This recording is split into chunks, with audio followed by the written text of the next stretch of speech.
கணேஷ் பகவானின் தோற்றம் மிகவும் தனித்துவமானது.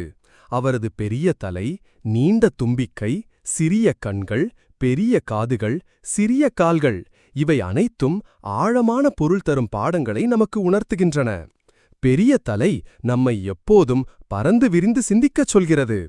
குறுகிய மனப்பான்மையை விட்டு பெரிய கனவுகளை நோக்கி செல்ல வேண்டும். சிறிய கண்கள் கவனத்தை ஒருமுகப்படுத்த வேண்டியதன் முக்கியத்துவத்தை உணர்த்துகின்றன. சிறிய விஷயங்களில் ஆழமாக கவனம் செலுத்துபவர்களே வெற்றி பெறுகிறார்கள். பெரிய காதுகள் அதிகம் கேட்கவும் குறைவாக பேசவும் அறிவுறுத்துகின்றன. கற்றுக்கொள்பவரே முன்னேறுவார். தும்பிக்கை நெகிழ்வுத்தன்மையையும் வலிமையையும் குறிக்கிறது.